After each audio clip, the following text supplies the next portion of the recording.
한동대학교 김준영 교수가 연결되어 있습니다. 교수님 나와 계시죠?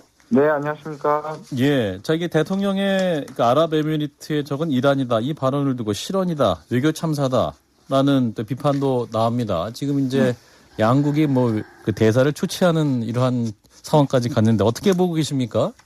이건 그냥 단순한 실언에 그치지 않는 것 같아요. 왜냐하면 지금 문제가 계속 확산되고 파장이 커지고 있지 않습니까? 그렇죠. 그러니까 지난번에 이전 순방에서 있었던 것과 달리 지금 상대국이 있는 것이고 상대국이 항의를 했잖아요. 그러니까 그전까지는 국내의 논란이었지. 예. 근데 외교에서 상대국이 정식으로 이렇게 항의하는 문제까지 커졌다는 거는 분명히 이거는 좀 문제가 있죠. 실제 외교에 이제 피해가 사례가 될 수 있는 것이죠. 이제 이란 외무부가 이제 주 이란 우리 대사를 불러서 항의를 했고 초치를 했고 우리 외교부도 지금 오늘 설명을 했다고 합니다. 근데 지금 어떻게 보면 될까? 이제 추후 나오는 이란 정부의 반응을 보면 이제 이것이 이제 좀 일단락 될 것인가? 이 부분도 예상할 수 있을까요? 자꾸 조금씩 몇 가지가 지금 우리가 대응이 좀 그런데요. 예. 첫 번째는 일단 우리가 계속 끌었단 말이에요. 그러니까 이란이 이러한 그 반응을 하는 것에 대해서 우리의 반응이 계속 이렇게 빨리 이거를 좀 진정시키는 노력이 없었고요. 하나는 지금 엇갈립니다. 내부에서. 하나는 그런 뜻이 아니었다고 지금 해명을 하는 움직임이 외교부를 중심으로 있고 그다음에 실제로 여당과 이쪽에서는 뭐냐 하면 당연하다 맞는 말 했네. 라고 얘기하는 것이 지금 다 들어가고 있단 말씀입니다. 그러니까 우리가 해명을 해도 저쪽에서는 의도를 받아들이지 않게 되는 거죠. 해명이 안 되는 겁니다. 진정이 안 되게 만드는 겁니다. 예. 일테면 그러니까 정진석 비대위원장이 이란의 아랍에미리트 맞잖아. 이렇게 한 대화 내용 맞습니다. 이렇게 했던 국회 내에서의 그런 대화 내용들. 그렇죠. 근데 교수님 그 부분에서 좀 이상한 게 그 당시에 조현동 1차관이 그런 면이 있습니다. 즉 정진석 의장의 말을, 그러니까 정진석 비대위원장 망해를 동의해서 외교부 내에서도 그러면 이견이 있는 상태인 건가요? 지금 말씀하신 부분이 이제 외통위에서 있었던 게 아닙니까? 그렇죠. 처음에는 굉장히 이제 곤란해 합니다. 왜냐하면 외교 전문가는 지금 다 알고 있는 거 아닙니까? 그런데 계속 윽박지르듯이 맞는 말이 아니냐는 얘기를 했고, 거기에 대해서 자기의 제3자의 화법을 사용했습니다. 거기에서는 그런 말들이 있습니다. 다시 말해서 이란과 UAE 관계가 그런 말이 있습니다. 적이라는 말도 있다고 얘기하면서 얼마나 곤란한 지경이라는 것을 그대로 보여주는 거거든요.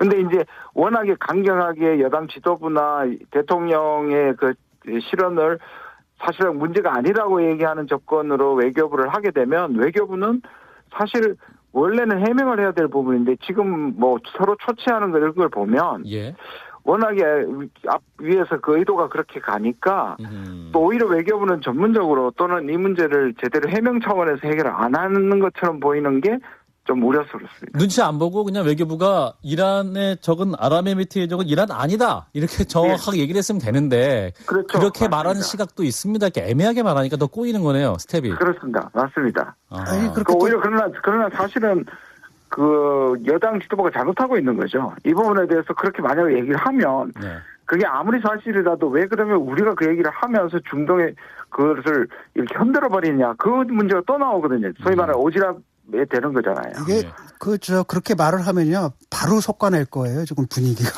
그러니까요. 그러니까 그거를 제가 말씀드릴 수는 없지만 그런 분위기가 계속 읽히는 것이죠. 그러니까 외교부가 자기 일을 해야 되는데 지금 눈치 보느라고 좀 그러는 거 아닙니까? 외교부에서는 그런 것은 적절하지 않습니다라고 하고 끝내는 게 나은데 그렇게 말을 못하고 대통령 책임을 면해주는 거기에다 들러리를 서준 거잖아요. 그러다 보니까 외교적으로 꼬여버리는 거고 더욱더. 예, 정확하게 보셨는데요. 저는 이게 약간 패턴화됩니다. 외교부는 분명히 초기에는 그 얘기를 강력하게 했을 겁니다. 조문회견 때도 그렇고. 그런데 몇 번 이런 것들을 겪으면서 이게 여기까지 안 간다, 제대로 받아들이지 않는다, 이후에는 말씀하신 것처럼 또 뭔가 압박을 받는다는 생각을 하게 되면 그다음부터는 그것도 과정이 생략되는 거죠. 교수님, 제가 좀 걱정됐던 부분은 윤 대통령 하신 발언 한 30분짜리를 다시 한번 찬찬히 다 들어봤는데 그 앞에서부터 약간의 빌드업이라 그러나요? 쌓아가는 과정이 있더라고요. 우린 형제국이다라는 발언 일단 했고 여기가 UAE가 아니라 한국이라고 생각하고 해라. 그리고 공격하면 맞받아칠 쳐야 된다라는, 그러니까 우리나라를 지키듯 지켜야 된다라는 얘기 다음에 지금 이 얘기가 나와서 맞습니다. 저는 말실수인지 대통령의 대통령이 실제 그런 인식을 하시는 것인지에 대해서 어떻게 보시는지도 궁금하거든요. 저는 저 후자 쪽으로 자꾸 흘러가는 것 같습니다. 그러니까 과거에 이런 실수였는데 실수라고 실수 측면이 많았다면 이번엔 점점 뭔가 세계관이 또는 외교관이 적과 아군을 나누는 좀 흑백론에 조금 굉장히 심취 또는 그쪽으로 경사되어 있다고 저는 생각을 합니다. 그러니까 계속 지금 외교는 우리와 뭔가 체제가 다르고 조금 문제가 있더라도 관리하고 제가 누누이 말씀드리지만 더하기 외교를 해야 되는데 계속 빼잖아요. 이쪽하고는 못한다, 저쪽은 못한다, 저쪽하고는 적대적이다. 이런 얘기들을 계속 하니까 사실상 외교에서는 우리가 뭔가 자꾸 신뢰를 놓치고 있는 부분입니다. 그런데 이게 계속 강화가 되면 우리 주위에 남는 국가는 뭐 좀 과장을 하면 일본하고 미국밖에 안 남게 생겼습니다. 그렇군요. 지금 이렇게 하면 사태가 더 좀 유효한 조처가 없게 되면 어떤 수준까지 악화될 수 있을까요? 근데 이제 외교부는 이렇게 보는 것 같아요. 이게 결국 우리가 처음을 못하니까 계속 꼬이는 건데요. 이란이 뭐 핵 문제를 제시한다 이런 거에서 이란이 이 국면을 이용하려고 한다라는 쪽으로 지금 좀 몰고 가는 느낌이거든요. 이란이 그러니까 몰고 간다. 이란이 우리 대통령의 실수 정도 또는 그걸 의미하지 않았는데 그거를 활용해가지고 막 모든 문제를 들고 일어난다. 근데 그 문제가 100번 맞다고 하더라도 그 빌미를 준 거잖아요. 이란으로서는 고립되고 그렇기 때문에 이런 외교적에서 이란의 외교적으로 역공할 수 있죠. 근데 그걸 다시 우리가 역공이라고 근거 없다고 계속 몰아붙이면 이란은 또 그걸 증명하기 위해서라도 지금 그러잖아요. 이 양국 관계를 재평가해야 되겠다는 문제라든지. 이란에서는 계속 랠리를 끌고 가는 게 유리하겠죠, 자기들한테는. 그렇죠. 근데 그걸 이란 탓을 하는 거는 사실 우리가 빌미를 줬기 때문에 그건 앞뒤가 안 맞는 겁니다, 사실. 그럴 경우에 우리가 외교적으로나 경제적으로 볼 손해가 어떤 것들이 크게 있을까요? 지금 사실 이 70억 달러 이 문제는 사실 이 잠재되어 있지만 늘 우리한테는 지금 문제가 되는 건데 사실 잠재되어 있어서 뭔가 지나갔는데 이걸 다시 폭발시켰고요. 그러면 사실 이거는 우리가 이미 석유를 받아들였던 돈이니까 명분적으로 보면 이건 사실 이란의 돈이거든요. 사실 미국이 워낙 압박을 하니까 우리가 못 주고 있는 것이고 지난 정부에는 그래도 우리는 어떤 방식으로도 우회해서 또는 다른 방식으로 현물을 해서 노력했던 걸 이란이 알고 있거든요. 그런데 이 정부는 그걸 이렇게 이제 완전히 끊어버리면 성의가 없다고 보는 거죠. 무슨 말씀이냐면 미국의 압박이 이걸 못 받는 것의 원인이라고 봤던 이란이 이제는 한국의 탓이라고 보겠죠. 우리도 그렇게 의지가 없었다 사실은. 그렇죠. 그다음에 이제 두 번째는 이제 호르무즈 이게 영향이 있었잖아요. 2021년 2월. 이것이 주무가 지금 외교부가 돼서 외교부가 이 정도로 나오는데 이란의 상황은 이 혁명 수비대가 진짜 실권을 갖고 있고요. 이 외교부는 뭔가 실천하는 실무를 담당하거든요. 그래 이렇게 나오는 것에 대해서 제대로 만족하지 못하면 결국 실권을 가지고 있는 지난번에 호르무즈에서 우리 선박을 이란 혁명 수비대가 옹류한 사태. 혁명 수비대입니다. 그러니까 저는 그런 일이 나오기를 바라지 않는데 거의 매일 일평균 70척 정도의 한국 국적 또는 한국과 관련된 선박이 지나가거든요. 저는 그래서 이거를 수습하고 해결하고 관리해야 되는데 자꾸 맞받아치는 게 결국은 대통령의 이 얘기를 계속 변화하다 보면 그렇게 생기는 거거든요. 요즘 아니 말씀하십시오. 죄송합니다. 말씀하십시오. 아니, 해당 지역을 지나갈 때 선박들은 조심하라라는 외교부의 공문도 그럼 실제로 위협을 느껴서 지금 나오는 이야기로. 저는 예방 조치를 충분히 해야 된다고 봅니다만 그 문제의 근원을 해결을 해야죠.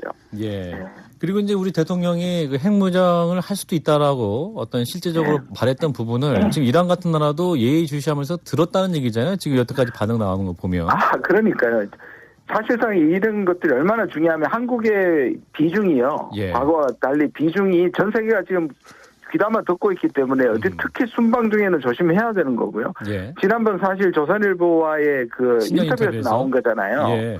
사실 그 부분은 북한의 핵에 대한 대응, 방어 훈련인데 마치 저는 유도신문인지 모르겠지만 그것이 우리가 핵 공세를 하는 것에도 같이 한다는 뜻을 보였거든요. 분명히 오해 소지가 있단 말이에요. 그러니까 지금까지 미국한테 계속 밀렸잖아요. 그래서 이란이 이거 오히려 그럼 미국한테 하는 소리기도 합니다. 한국은 왜 저렇게 하고 왜 우리한테는 압박하느냐. 그렇게 보는 거죠. 그렇군요. 그러니까 그런 빌미를 우리가 제공한 거죠. 예, 이제 국회 내에서는 이란 의원 친선협회에서 필요하면 사과도 해야 된다 이런 움직임도 있고 한편 하태경 의원 같은 경우는 사과할 필요는 없다.